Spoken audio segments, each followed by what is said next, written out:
اللہ کی محبوبہ, اللہ کی ولیہ حضرت رابعہ بصری کی میں تمہیں کہانی سناتا ہوں. حضرت رابعہ بصری کا جو مالک تھا وہ انتہائی ظالم شخص تھا, جابر شخص تھا. وہ دن رات حضرت رابعہ بصری سے کام لیتا.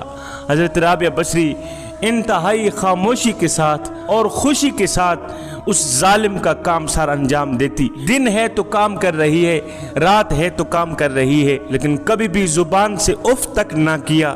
ہائے بچپن کے دن تیزی سے گزرتے چلے جا رہے تھے اور حضرت رابعہ بصری آہستہ آہستہ 12 سال کی ہو گئی. 12 سال کی ہو گئی. آپ کو جب بھی کام سے فرصت ملتی, کام سے تھوڑا وقت ملتا تو فوراً ہی آپ نماز میں مشغول ہو جاتی. جب نماز میں مشغول ہو جاتی تو رو رو کے اللہ پاک سے کہتی کہ مالک میں یتیم ہوں, مصیبت میں مبتلا ہوں, غلامی کی زنجیروں میں جکڑی ہوئی ہوں. دیکھ میرے مالک میں ظلم و ستم سہ رہی ہوں. مالک ان سب مصیبتوں کے باوجود بھی میرا پیش نظر تیری رضا ہے, میرا پیش نظر تیری مرضی ہے میرے مالک. ایک دن حضرت رابعہ بصری کے مالک نے آپ کو گھر سے باہر کسی کام پر بھیجا. آپ چلی جا رہی تھی کہ راستے میں آپ نے ایک نامحرم کو دیکھا, نامحرم شخص کو دیکھا. دیکھتے ہی اس قدر زور سے زمین پر گری کہ ہاتھ میں چوٹ لگ گئی, شدید چوٹ آ گئی. اتنی چوٹ آئی کہ ہاتھ نے کام کرنا چھوڑ دیا. آپ نے جب ہاتھ کی اس حالت کو دیکھا, ہاتھ کی حالت کو دیکھتے ہی آپ زارو قطار رو پڑی. رو کر کہنے لگی میرے کریم رب, مالک میں تو پہلے ہی بے یار و مددگار تھی, اب تو ہاتھ نے بھی جواب دے دیا ہے, اب تو ہاتھ بھی کام کرنا چھوڑ گیا ہے میرے مالک. مولا ان سب مصیبتوں کے باوجود بھی, ان سب تکلیفوں کے, ان سب پریشانیوں کے باوجود بھی مولا تیری بندی تیری رضا چاہتی ہے. غیب سے آواز آئی, او میری رابعہ تو پریشان نہ ہو, تو غم نہ کر, کل تجھے وہ مرتبہ ملے گا, کل تجھے وہ مقام ملے گا کہ فرشتے بھی تجھ پر رشک کریں گے. حضرت رابعہ بصری نے جب یہ آواز سنی تو ایک دم خوشی سے جھوم اٹھی. یہ آواز سنتے ہی اپنی ساری تکلیفیں بھول گئی, اپنے سارے درد, اپنے سارے دکھ, اپنی ساری پریشانیاں بھول گئی. آپ خاموش ہو کر خوشی خوشی گھر واپس آئی اور حسب معمول کام پہ لگ گئی. ایک دن آدھی رات کے وقت مالک کی اچانک آنکھ کھل گئی. اس ظالم مالک کی اچانک آنکھ کھلی. اس مالک کی نگاہ اچانک حضرت رابعہ بصری کے کمرے پر چلی گئی, کوٹھڑی پر چلی گئی. اس مالک کو رابعہ بصری کی کوٹھڑی میں چراغ محسوس ہوا, ایک روشنی محسوس ہوئی. مالک بڑا ہی حیران ہوا کہ یہ کنیز رات کے دوسرے پہر کیوں جاگ رہی ہے, آخر یہ کیا کر رہی ہے. یہ مالک کوٹھڑی کی طرف بڑھا, لیکن یہ دیکھ کر مالک کے قدم کوٹھڑی کے باہر ہی رک گئے. اس کی نوکرانی, اس کی ملازمہ, اس کی کنیز حضرت رابعہ بصری عبادت میں مشغول ہے, عبادت میں مشغول ہے, سر سجدے میں ہے.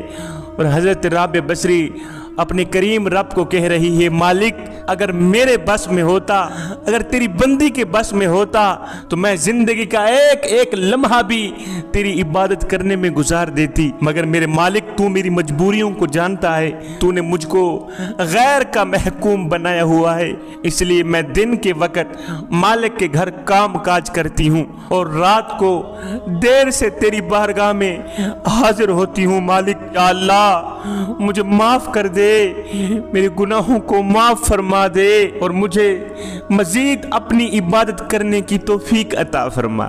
ہائے باہر کھڑا مالک نے جب یہ منظر دیکھا تو حیران رہ گیا.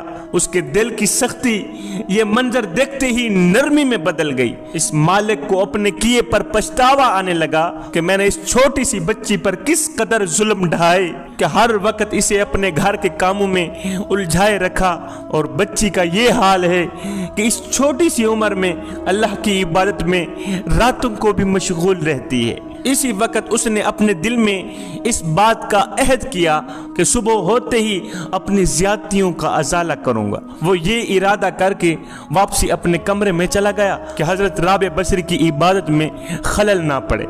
अब ये मालिक सुबह के इंतजार में जागता रहा, पूरी रात इसे नींद ना आई। ये सोचते सोचते जैसे ही सुबह हुई, सुबह होते ही ये मालिक अपनी कैनीस के पास आया, लोंडी के पास आया, हजरत राबिया बसरी के पास आया। आकर कहने लगा, राबिया बसरी बच्ची, अल्लाह की वलिया, अल्लाह की महबूबा, अल्लाह की नेक बंदी, जा मैं तुझे आज़ाद करता हूँ और अपने गुनाहों की माफ़ी तलब करता हूँ। ला इल्मी में मुझसे बहुत ज़्यादतियाँ हुई, मैं नहीं जानता था कि तू कौन है, तेरा अल्लाह के सामने मकाम कितना है, अल्लाह के सामने तू कितने मकाम पर फाइज है, ये बदबख्त आंखें ना पहचान सकी। अल्लाह की नेक बंदी, जा मैं तुझे आज़ाद करता हूँ और अपने किए की माफ़ी चाहता हूँ। हज़रत राबिया बसरी ने उसे माफ़ करते ही उसके घर से रवाना हो गई। फिर अपनी सारी ज़िंदगी हज़रत राबिया बसरी ने अपने करीम रब के नाम कर दी। एक सहाबिया औरत को पता चला कि हुजूर अलैहिस्सलातु वस्सलाम उहद की लड़ाई में शहीद हो गए हैं।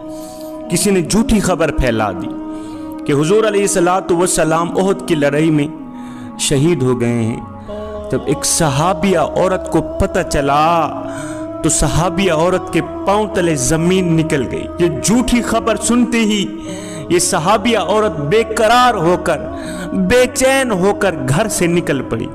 कहाँ जा रही है? उहद की तरफ जा रही है। ये सहाबिया औरत बड़ी ही बेचैनी से, बड़ी ही बेकरारी से दौड़ती चली जा रही है। उधर से एक शख्स आ रहा था तो इस सहाबिया औरत ने कहा, मुझे बताओ मेरे रसूल का क्या हाल है, मुझे बताओ मेरे नबी का क्या हाल है, जो खबर मैंने सुनी है क्या वो ठीक है? खुदा के लिए जल्दी बताओ मेरे रसूल का क्या हाल है। तो उस शख्स ने कहा, माई तेरा शोहर फौत हो गया है। उस शख्स ने आगे क्या कहा, माई तेरा शोहर फौत हो गया है। शोहर के मरने की खबर सुनते ही ये औरत कहने लगी, इन्ना लिल्लाहि व इन्ना इलैहि राजिऊन। फिर कहा, मुझे बताओ मेरे रसूल का क्या हाल है, मुझे बताओ मेरे नबी का क्या हाल है, मेरे नबी इस वक्त किस हाल में है। फिर उस शख्स ने कहा, माई तेरे शोहर के साथ साथ तेरा बेटा भी फौत हो गया है, तेरा बेटा भी शहीद हो गया है। हाय, बेटी की खबर सुनकर भी, शोहर के शहीद होने की खबर सुनकर भी इस औरत ने कहा, इन्ना लिल्लाहि व इन्ना इलैहि राजिऊन। फिर बोली, मुझे बताओ मेरे नबी का क्या हाल है, मुझे बताओ मेरे हुजूर का क्या हाल है, मुझे बताओ मेरे रसूल का क्या हाल है, मेरे नबी इस वक्त किस हाल में है, जो मैंने खबर सुनी है क्या वो ठीक है? फिर उस शख्स ने कहा, माई तेरे शोहर के साथ साथ, तेरे बेटे के साथ साथ तेरे तीनों भाई भी शहीद हो गए, तेरे तीनों भाई भी कत्ल कर दिए गए हैं। हाय, भाइयों की खबर सुनकर, शोहर के मरने की खबर सुनकर, बेटे के मरने की खबर सुनकर भी इस सहाबिया औरत ने फिर से कहा, मियाँ मुझे बताओ मेरे नबी का क्या हाल है, मुझे बताओ मेरे रसूल का क्या हाल है, मुझे बताओ इस वक्त मेरे नबी किस हाल में है। हाय, शोहर फौत हो गया, उसे कोई परवाह नहीं, अपना लख्त जिगर नूरे नजर बेटा फौत हो गया, नौजवान करियल नौजवान बेटा शहीद हो गया, सहाबिया को कोई परवाह नहीं। हाय, कितनी मोहब्बत है मेरे नबी से कि तीनों भाई फौत हो गए, सहाबिया को कोई परवाह नहीं। सहाबिया बार बार पूछती है, मुझे बताओ मेरे नबी का क्या हाल है, मुझे बताओ मेरे नबी इस वक्त किस हाल में है। सहाबिया का खामिद भी फौत हो गया, बेटा भी फौत हो गया, तीनों भाई भी फौत हो गए, सारा कुंबा खत्म हो गया, पीछे कोई भी ना रहा, फिर भी उसे कोई परवाह नहीं। दौड़ती चली जा रही है उहद की तरफ, दौड़ती चली जा रही है उहद की तरफ, देखना चाहती है कि मेरे नबी किस हाल में है। आखिर में आकर किसी ने खबर दी कि हुजूर जिंदा हैं, हुजूर को कुछ नहीं हुआ। इस सहाबिया औरत ने कहा, जब तक मैं अपनी आंखों से नहीं देख लेती मुझे करार नहीं मिलेगा, जब तक मैं अपने नबी को अपनी आंखों से नहीं देखूंगी मुझे चैन नहीं मिलेगा। दौड़ती चली जा रही है उहद की तरफ, दौड़ते दौड़ते इसने देखा उधर से मेरे हुजूर अलैहिस्सलातु वस्सलाम आ रहे हैं। कायनात के नबी उधर से आ रहे हैं, हुजूर सामने आ रहे हैं, हुजूर तशरीफ ला रहे हैं। ये सहाबिया औरत हुजूर के कदमों पे बैठ के हुजूर का कुर्ता मुबारक पकड़ के चूम कर कहती है, हुजूर या रसूलल्लाह, अगर आप जिंदा हैं तो सारा जहान भी चाहे क्यों ना मिट जाए, मुझे कोई परवाह नहीं। आप जिंदा रहें, सारा जहान क्यों ना मिट जाए, मुझे कोई परवाह नहीं।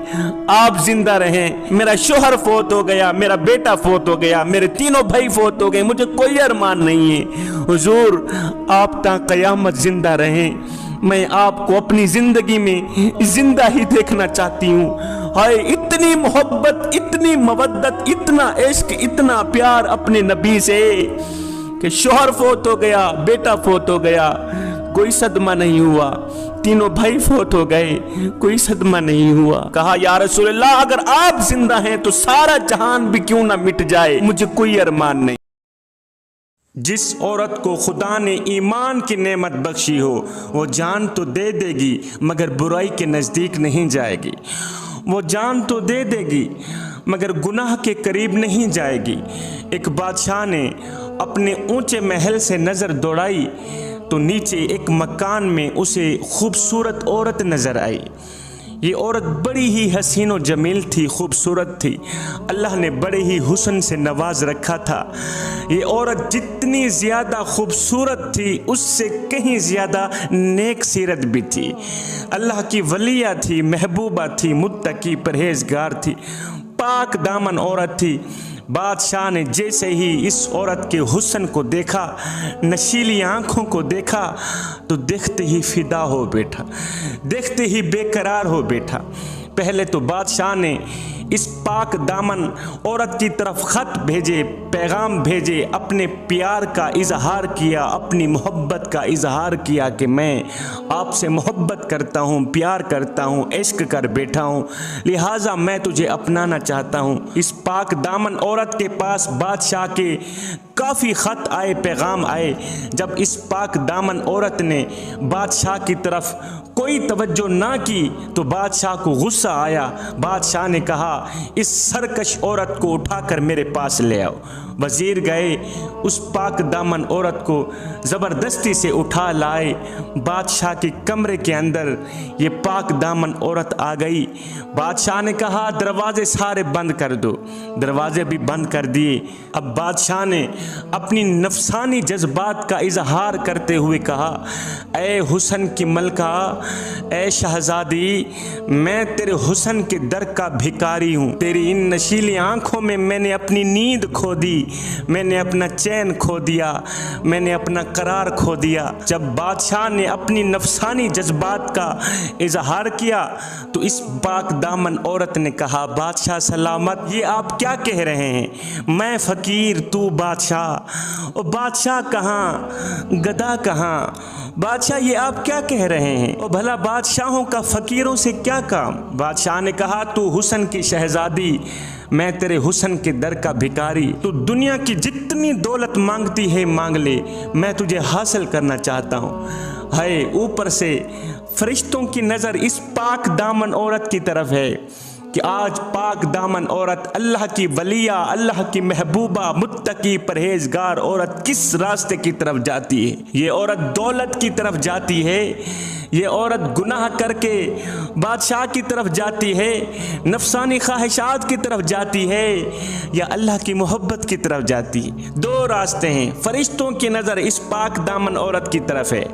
बादशाह ने कहा, ऐ हुस्न की मलका, मैं तुझ पे कुर्बान, मैं फिदा, दुनिया की जितनी दौलत मांगना चाहती है मांग ले, लेकिन खुदा के लिए आज मेरे आगे इनकार मत करना। जब बादशाह ने कहा, ऐ हुस्न के मलका, मैं तेरी इन नशीली आँखों पे फिदा हो बैठा हूँ, इन नशीली आँखों ने मेरा चैन खो दिया, मेरा करार खो दिया। ये सुनकर इस अल्लाह की नेक बंदी ने कहा, पाक दामन औरत ने कहा, बादशाह आप सलामत रहें, आप ता क़यामत रहें, आप ज़रा सब्र करें, मुझे इजाज़त दें, मैं दूसरे कमरे में जाकर ख़ुद को संवार के आऊँ, मैं ख़ुद को मज़ीद खूबसूरत बना के आऊँ, मैं अपनी इन नशीली आँखों को मज़ीद खूबसूरत बना के आऊँ। बादशाह ने कहा, ठीक है जाएँ। جائیں۔ یہ اللہ کی نیک بندی جب دوسرے کمرے میں گئی، دوسرے کمرے میں جاتے ہی اس پاک دامن عورت نے چھری اٹھائی۔ جو آنکھیں بادشاہ کو پسند تھیں، جن آنکھوں نے بادشاہ کو بے قرار کر رکھا تھا، اس اللہ کی نیک بندی نے چھری ماری، دونوں آنکھیں نکال کے اپنی تلی پہ رکھی، بادشاہ کے سامنے آ گئی۔ کہا بادشاہ یہ لے آنکھیں، جن آنکھوں نے تجھے بے قرار کر رکھا تھا، جن آنکھوں کے پیچھے تو مرنے کو تیار تھا، جن آنکھوں نے تجھے عشق میں مبتلا کر رکھا تھا، بادشاہ یہ لے آنکھیں، وہ آنکھیں تیری خدمت میں حاضر ہیں۔ دونوں آنکھیں نکال کر اس اللہ کی نیک بندی نے جو بادشاہ کو جملہ بولا تھا، وہ آج کل کی اسلام کی مقدس شہزادیوں کے لیے ایک سبق ہے۔ دونوں آنکھیں نکال کر بادشاہ کو کہنے لگی بادشاہ مجھے ان آنکھوں کی ضرورت ہی نہیں ہے جو مجھے میرے اللہ کی محبت سے دور کر دے، جو اللہ کے عشق سے دور کر دے۔ مجھے ان آنکھوں کی ضرورت ہی کیا ہے جو مجھے گناہ کی طرف لے جائیں، جو مجھے اللہ کی نافرمانی کی طرف لے جائیں، جو مجھے دنیا کی دولت کی طرف لے جائیں، جو مجھے شیطان کی طرف لے جائیں، جو مجھے جہنم کی طرف لے جائیں۔ بادشاہ مجھے ان آنکھوں کی ضرورت ہی نہیں ہے۔ یہ لو بادشاہ، جن آنکھوں کے پیچھے تو مر مٹ رہا تھا، جن آنکھوں کے پیچھے تو بے قرار تھا، بے چین تھا، وہ نشیلی آنکھیں تیری خدمت میں حاضر ہیں۔ بادشاہ مجھے ان آنکھوں کی ضرورت ہی نہیں ہے جس سے میرے محبوب کی محبت مجھ سے چھین لی جائے۔ ہائے آج کل کی اسلام کی مقدس شہزادی کہتی ہے جی میرے بچے چھوٹے ہیں، نماز کا وقت نہیں ملتا، قرآن پڑھنے کا وقت نہیں ملتا، میری ماؤں، میری بہنوں، میری بیٹیوں، آؤ میں تمہیں سیدہ فاطمہ الزہرا کی چوکھٹ پہ لے جاؤں۔ حسنین کریمین کی تربیت بھی ہو رہی ہے، مولا علی کی خدمت بھی ہو رہی ہے، مہمانوں کو کھانے بھی کھلائے جا رہے ہیں اور چکی بھی پیسی جا رہی ہے۔ ہائے پورا دن کام کرتی ہے، سارا دن چکی پیستی ہے، بچوں کی دیکھ بھال کرتی ہے، مہمانوں کی مہمان نوازیاں کرتی ہیں، سیدنا علی المرتضیٰ شیر خدا کی خدمت کرتی ہے، پورے دن کی تھکی سیدہ فاطمہ الزہرا، سارے دن کی تھکی سیدہ فاطمہ الزہرا جب رات کا وقت آتا ہے تو سکون کرنے کے لیے بستر نہیں بچھاتی بلکہ مصلی بچھا کے اللہ کے حضور کھڑی ہو جاتی ہے، ایک سجدہ کرتی ہے، دوسرا سجدہ ابھی کرتی نہیں کہ رات ڈھل جاتی ہے، جب صبح ہوتی ہے، فجر ہوتی ہے تو عرض کرتی ہے او میرے کریم رب تیری راتیں اتنی چھوٹی ہیں کہ تیری بندی ایک سجدہ کرتی ہے، دوسرا سجدہ رج رج کے کرتی نہیں کہ صبح ہو جاتی ہے، رات ڈھل جاتی ہے۔ او میرے کریم رب تیری راتیں اتنی چھوٹی ہیں کہ تیری بندی کا ذوق بندگی بھی پورا نہیں ہوتا، او میرے کریم رب ایک رات تو اتنی بڑی بنا دے کہ تیرے محمد کی بیٹی رج رج کے تجھے سجدہ تو کر سکے۔